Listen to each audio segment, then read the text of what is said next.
Hello, my friend, and welcome to the Sales Podcast. I'm Wes Schaefer, the Sales Whisperer, your host. Today, as in always, you're in for a treat. We've got Mr. Hugh Liddle. Hugh was gracious enough to have me on his podcast. I've known him through the interwebs for a couple of years. He has spent 46 years in sales. Yes, you heard that right. He has been in sales for 1 year less than I've been alive. And he is still out there making stuff happen. So it's awesome when you get somebody with experience that is still getting things done because they understand the current technology, but they understand what is timeless, what has always worked. And then people keep thinking that there's something new, right? Go read Ecclesiastes. There's nothing new under the sun. The things that people are doing with Snapchat or Facebook or whatever, the mediums may be new, but how you capture someone's attention, how you bond with them, how you show empathy, how you establish trust and rapport, it never changes. It has literally never, ever changed. So getting someone's perspective from 46 years of being in the trenches, making sales, training people, helping them grow in good economies and in bad economies is priceless. You know, it's 2017 now. We're 9 years after the real estate collapse. So there are people that have been in business, less than 9 years. So all they've experienced is an upward economy, right? Certainly not one that's tanking. But man, I've been doing this since, the 90s. I went through the dot-com collapse. I was in Texas at the time. Austin had their own little mini real estate collapse when Dell had their first layoffs, and the economy was just so dependent on Dell and then Applied Materials, making semiconductor machinery. I mean, just collapsed. And so to go through that and to go through the 08 collapse, you need somebody that has a proven track record in good times and in bad, not just the good times. I just interviewed a friend of mine. We were both speaking with an organization called American Dream U, but Brian Scrone. So I just interviewed him. His episode will come out later in June. But, he talked about he'd built a 10-figure real estate business, but it was all leveraged on California and Florida real estate and lost it all. So it's not how much you make, it's how much you keep. So fortunately for Brian, he's tough and resilient and built it back up. So, you're in for a treat when his episode comes around. But, the point is, and he'll admit, he's much smarter, much wiser, much more of a savvy investor and coach now because he endured the good times and the bad. So that's why I say, tune in, take some notes. It's always good to hear somebody with a little gray hair talk about how to get things done. As I mentioned in the last episode, I'm changing things up a little bit. I'm looking to expand the ways that I support you and the way that you can support me, and it's free. I'm thinking about starting a Facebook group just for subscribers, just so we can continue the dialogue. And I need to hear from you. If you can text in the word whisper. So pause this episode and it'll take you 5 seconds. The number is 44222. Seems kind of weird, but that's those short codes. So you just type in the number 44222, then text the word whisper, WHISPER. It'll send you an email, and from there, there'll be a link to my various social media accounts. So let's connect there, but there's a link to a survey. It's 8 questions. It'll probably take you 2 minutes, and let me know what you're working on, what you'd like help working on, guests you'd like me to have on the show, topics you'd like me to cover, and if you're interested in participating in the group. It'll be a private group, but it'll be free, okay? And it's just a way, as long as there's interaction, I'm happy to start it and keep it going. But I've got 97 other things to do, so I don't need to start a group just to start a group, okay? So do that for me, would you please? So pause this, text the number 44222, okay? That's where you're going to connect, and just text the word whisper. And everything, the technology will take over from there. And then if you'd like to know how I did all that, I don't know. maybe we can talk about that in the private group. I'll do a little screen sharing, maybe make a quick video and show you how I did it. All right, so thanks for listening. Let's bring on our guest. Hugh Liddle, the man with the red cap. Red cap sales coaching all the way from Florida. Welcome to the Sales Podcast. How the heck are you? Thanks, Wes. Man, I'm doing great. It's about 82 degrees down here today. The sun's shining, the sky's blue. It's incredible. Well, it's 73 here, and we have high taxes. So there, okay? High taxes, a lot of traffic, and drive-by shootings. So you don't get that in just every place, okay? That's absolutely true. I mean, the benefits are incredible.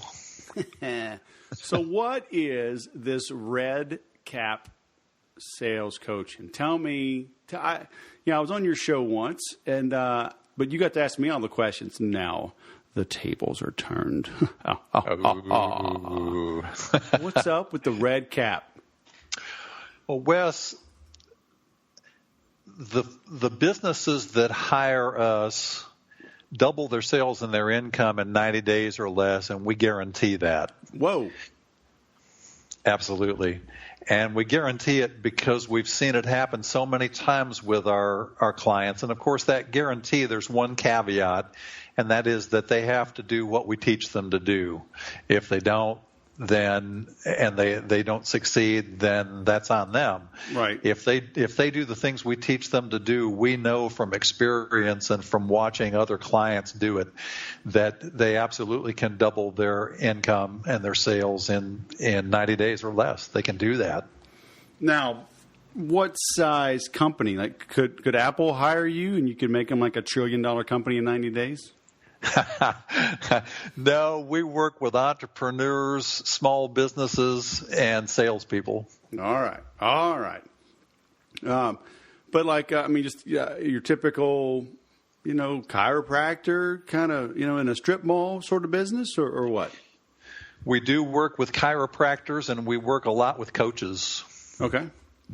And we can work with really any service-oriented business we can work with, and they can do very, very well. We don't work with product-oriented businesses. Oh, okay. Why not? Because we like service-oriented businesses. we is one. So you practice what you preach. We try to our utmost to do that. We sure do. Very nice. So what are the most common mistakes you see people making? Well, there are several, and one of them is a misunderstanding of what a salesperson's job really is. From my perspective, it's not a salesperson's job to get people to do what the salesperson wants them to do or even thinks that they should do or need to do. It's a salesperson's job to help people do what the prospect wants to do.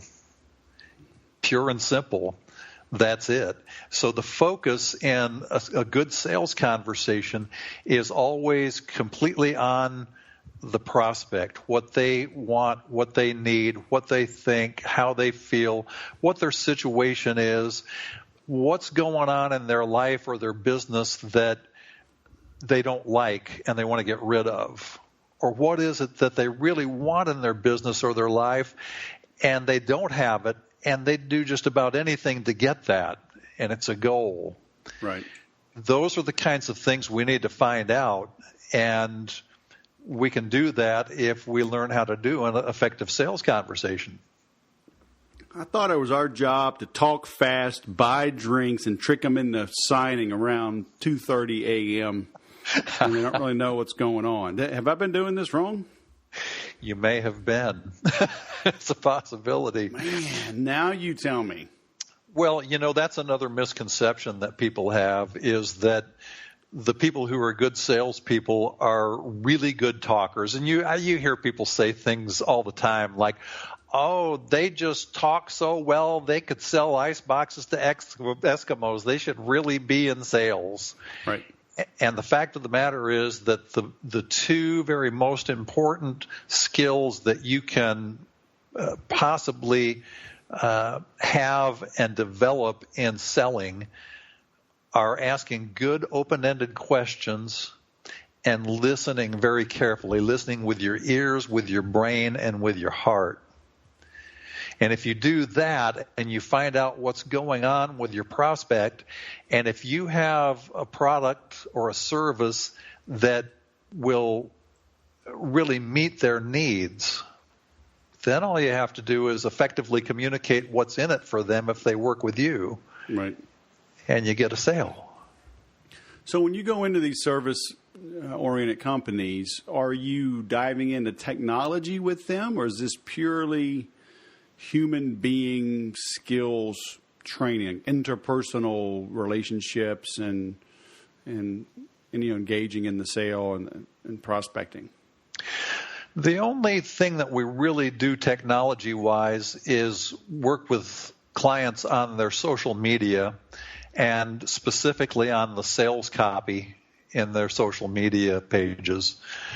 Because so much of the time what you see in social media from salespeople or from business owners is we, us, our, I.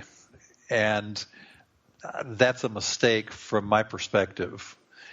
The reason being that your prospects, your ideal clients, only really have one question in their minds when they go to your social media page and try to decide whether they want to connect with you or not, or sit down and have a sales conversation with you.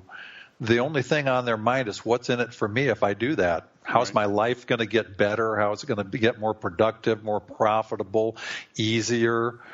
How's it going to get more peaceful? People want to know that.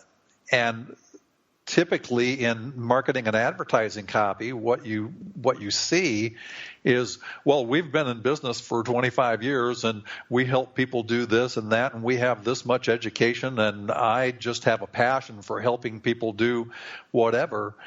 And I really believe that 95% of the time the reaction on the part of the prospect is, so what? Right. I could care less. Right. What's in it for me? What am I going to get if I decide to work with you, or even if I decide to connect with you on social media? So we do work on the sales copy and social media. Mostly, though, what we talk about is when you sit down with a prospective client and you're ready to have a sales conversation, what are you going to say? How are you going to say it? When are you going to say it? And the reason that it's so important for people to really understand that and know that is because it allows them to enter into a sales conversation with total confidence. And it really doesn't matter whether they're talking to the CEO of a Fortune 500 company or mom and pop down the street. Mm-hmm. They can enter into that conversation with confidence because they know what they're going to say. And yep, I'm talking about scripting. Right.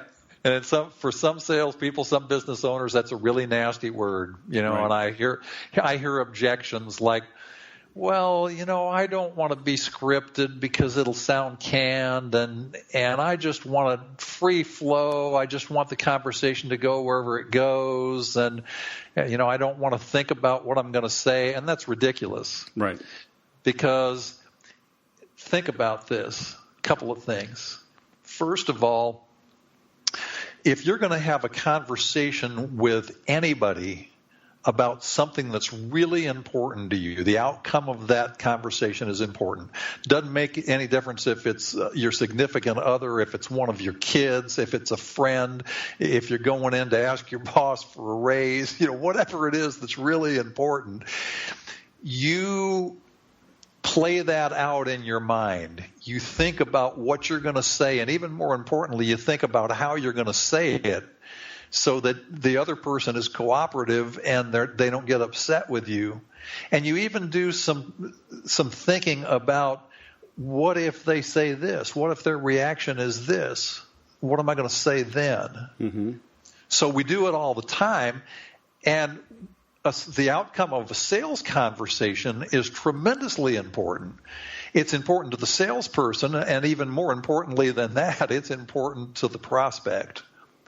because they have an opportunity. If you have a great service to provide, if it's something that really helps people, they have the opportunity to take advantage of that if you do a good job of communicating with them. Right. Now, the other thing to think about as far as scripting is concerned, how much money do you think Tom Cruise makes every year? A lot. Quite a bunch, gazillions. And how does he make all that money? He takes a script that somebody else wrote and he rehearses it until it's just normal and natural. His personality is in it. It becomes part of him. And then he just goes on camera and he interacts with the other actors and he does his part. Right. That he's memorized, that he's worked on, that he's made part of himself. That's all he does. And I'm not saying that if a salesperson takes one of the scripts that I write and memorizes it, that they'll make as much money as Tom Cruise does. But I'll bet you this. I'll bet you they make a whole lot more than they were before. And I'll bet you they'll double their sales and their income in a couple of months. Right.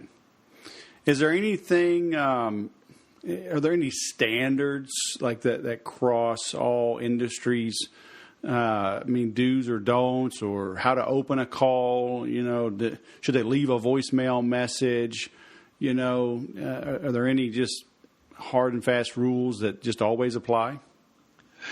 Well, I think one of the hard and fast rules is that even in a telephone call that you're making where you get hold of a decision maker, or in a voicemail that you're leaving, in essence, you're having a sales conversation. And it's the same principle that we were just talking about earlier, that what people want to know is what's in it for me if I call this person back, right? Or what's in it for me if I allow this person to have a couple of minutes of my time. Mm-hmm.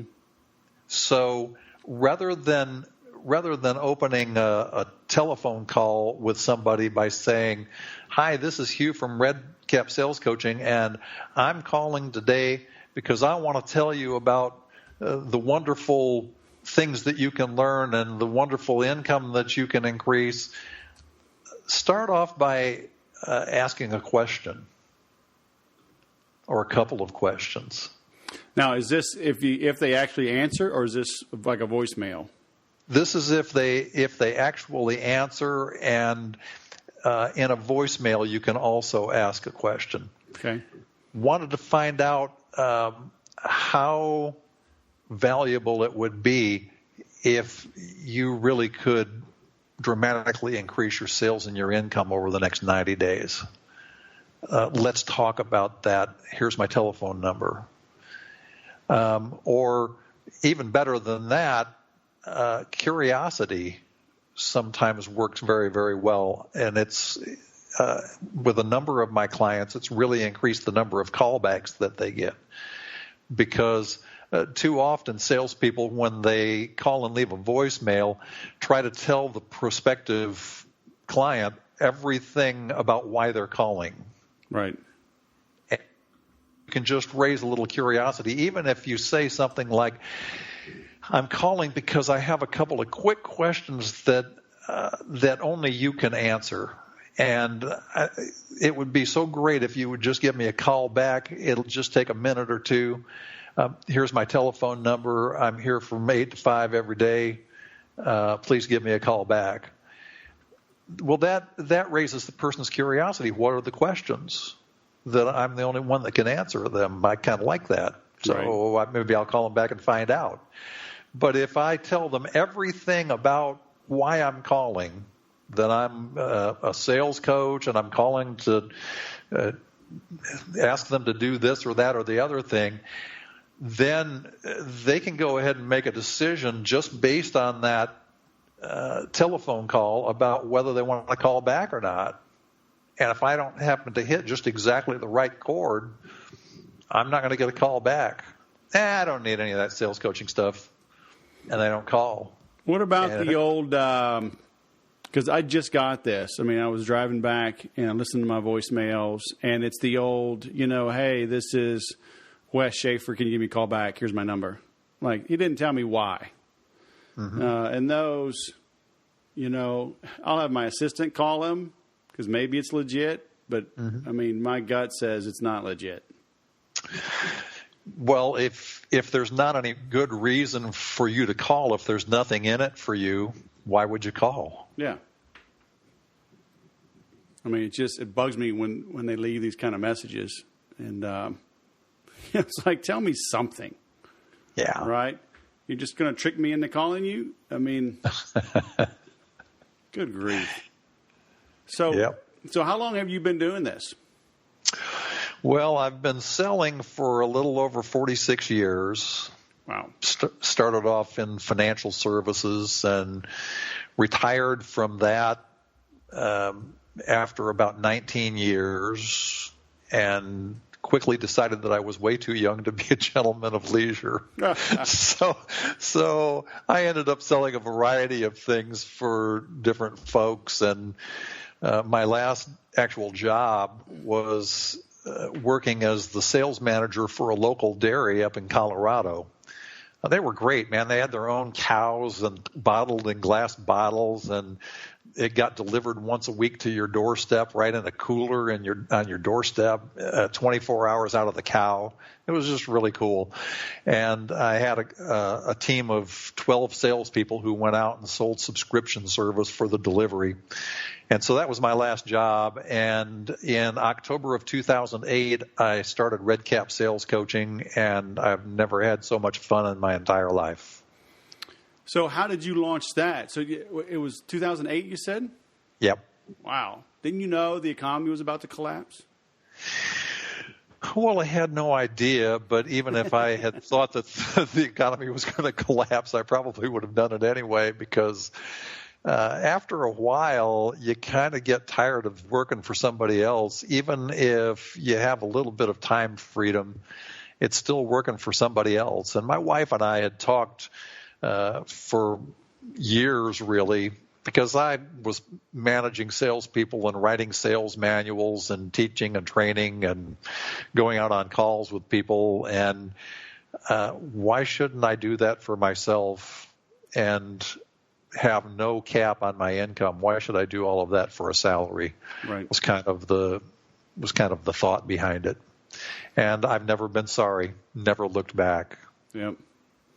And your clients, are they all over the country? Can you do this training remote, or do they have to be in person? Do you go on site with them? I use a platform called Zoom, and it's very similar to Skype, but the technology's better. And one of the great things about Zoom is that you can have your client record the session, and it downloads right into their files afterwards, so you don't have to process anything, you don't have to send anything out. And so I work with people in the English-speaking world, Great Britain, Canada, New Zealand, the States, and so I've got clients all over the world. Mm-hmm. Very cool. And then, so you work on their social media, but that's about it for technology. I mean, is it just something you don't want to get into? I mean, do you train them on sending better emails, on leveraging CRMs better, or do you stick kind of high level and then let them pick their poison when it comes to technology? There are so many people out there who do the technology side of things better than I, and so I probably would just send them to Wes Schaefer. Hey, that's the sales a good whisperer. Answer. Can you say that again? I mean, in case somebody, like, they may be in a loud area, they're waiting on a plane, and the gate agent's making an announcement, so maybe they missed that. Listen up, everybody. If you need some help in the technology side of selling, get hold of Wes Schaefer, the sales whisperer, and have him help you do that, because he's an expert at it. He's tremendous at it. Man, you read that script perfectly. I'm glad that email got into you just in time. That's awesome. Yeah, the invoice will be in the mail, brother. All right. I read it just like you wrote it. You did. So. That was awesome. Because it does it is a crazy world. There's more and more tools coming out, and people they depend on the tools. And I have a whole thing I call it process before login. Mm-hmm. It's like, let's write your stuff out. What do you want to have happen? Don't worry about the software. Yeah. Let's figure this out first. What you're going to say, what are you going to send? Then we'll pick the technology. But everybody skips the human nature part of things. They forget there's a human being on the other end of that email, of that computer screen. Yeah, that's exactly right. And, it's so smart just to really that they want to work with. I do most of my marketing to chiropractors and coaches. And as I said before, I could work with any service-related industry or company. I like working with chiropractors and coaches because I love what they do. I love the way they care about other people, and it's just fun to work with them, and they get great results when I work with them. And so I've chosen that niche, and I've chosen some things that I'm really good at and that I can help other people be really good at, and I'll concentrate on that, and I'll leave the other stuff to other people who are concentrating on that niche and who really like that. And I think there's great wisdom in structuring your coaching practice in a way where you really are working in a specific area with a specific group of people, and you get really good at it when you do that. And you're not a generalist, you're a specialist when you do that. Yeah.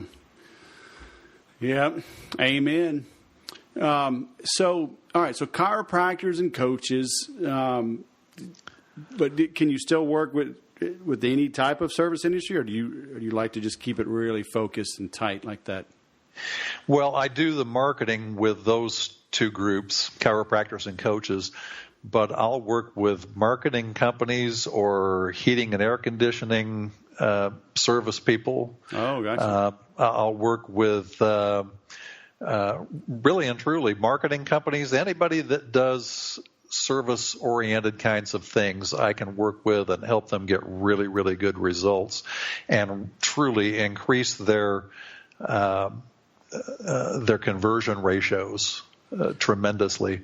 Now, I'll give you an example, Wes, of one client. This is my superstar client, chiropractor up in Boulder, Colorado. And we started working together about 8 years ago. He was one of my first clients, actually. And we worked together the first 2 months. And I walked into it, and when they started working with them, they sell packages of chiropractic care that range from $1,000 a year up to about $6,000 a year, several options. And they had a 32% conversion ratio when I started working with them, which isn't horrible. It's 3 times the national average, as you know. About 1 out of 10 is the national average for salespeople of all kinds. So they were doing 32%. When I walked into their office, because I was doing everything face-to-face back in the day before technology got so good, and they were just grinning ear to ear. And I said, "You guys look really happy. What's going on?" And the chiropractor's wife, who is also a chiropractor, said, "Well, I just ran the numbers for the month, this past month, and our conversion ratio was 83%. What? And I said, "That is incredible." And one of the assistants who was doing the bulk of the sales conversations piped up and said, "Yeah, and the doc has taken us on a Caribbean cruise."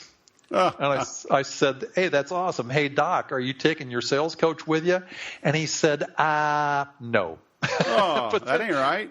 But that's okay. He's still a client today, and I'm still working with him. And the conversion rate isn't always at 83%, but it ranges between 65 and 85 consistently. Now, did they keep their prices the same? Were they able to raise prices? I mean, how? They've raised them. And the same number of opportunities? The opportunities probably are more now, and that's just from the helping them write their sales copy and some of their marketing copy. It's really upped the game. Man, well, that's amazing. They should be kind of happy with you, huh? I think they're pretty happy. In fact, he calls me his secret weapon. Well, you're not secret anymore. Well, hopefully not. So what led to that? I mean, are there little nuggets you can share without giving away the farm? I mean, what were they doing? Not maybe wrong, right? But or not as optimally that you helped them fix. It really was just the way that they talked with prospective clients and even their existing clients when it came time for them to renew year to year or asking them for referrals. And when we scripted all of that out, the chiropractor's wife, who's also a big part of the practice, said, we are a kinder, gentler, more family-oriented business than we ever were in the past. And really, it's all about building rapport and relationship.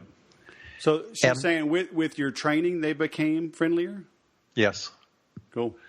Yes, just in the kinds of things that they were saying, from the front desk person who greeted people when they walked in the door, to the assistants who did the orientation, the chiropractors who showed people their x-rays and talked with them about the care that they needed, the assistants who had the financial conversations, and then the follow-up service and care that they provided for the practice members who were walking in the door. And it's so important if you have a brick and mortar business where people are walking into your business, or even if you're working with them online, during the time that they're in your office or that you're online with them or on the telephone with them, they need to feel like the most important person in the entire world. Right. That they are the total focus of what you're doing and why you're doing it, that they are important. And if you can create that kind of experience for the people that you're working with, for your clients, they'll go out the door and they'll go tell everybody that they know.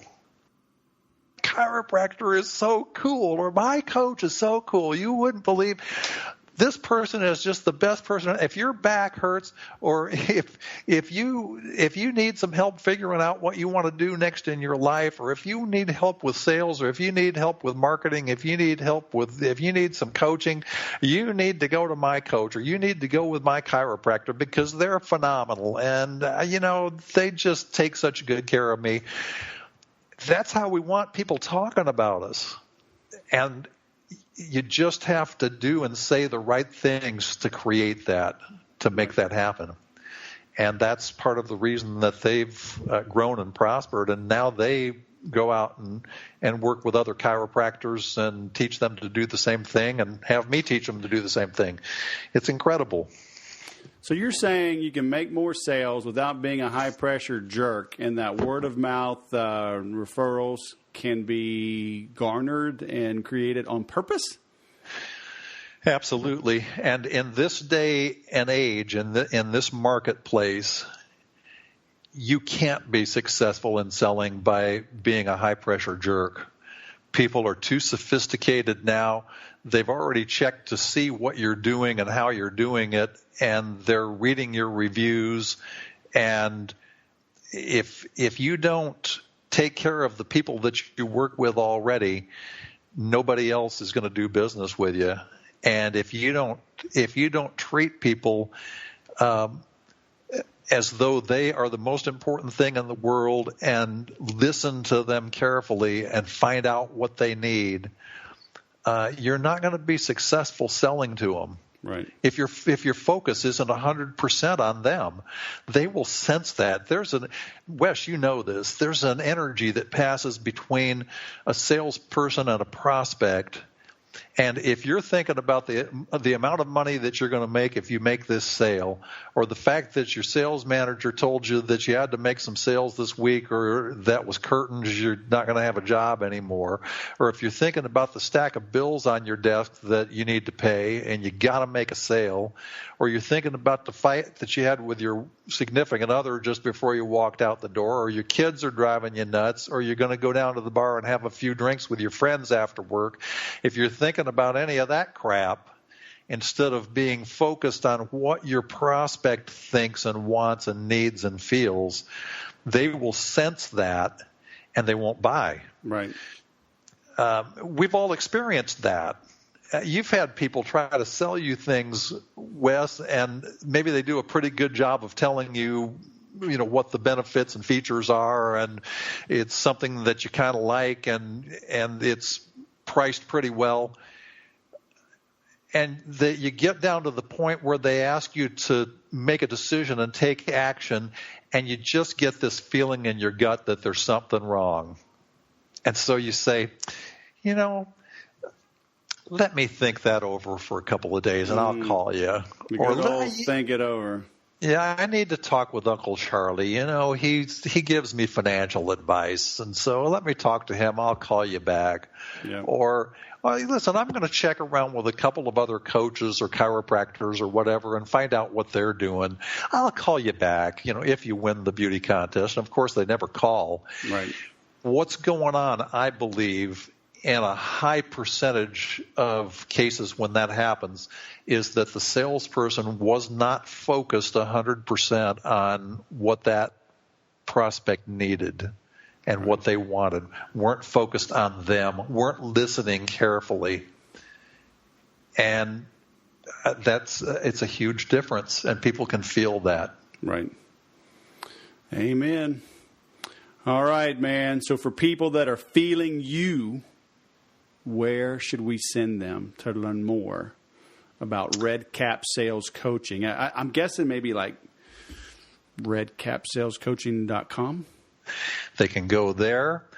What your listeners can do, if they'd like to just talk with me for half an hour, 45 minutes, and talk about their business and their sales, and maybe get a few tips and ideas and strategies, and figure out whether my ongoing coaching would be of help to them or whether it wouldn't, they can go to bit.ly, that's bit.ly/wizard-strategy.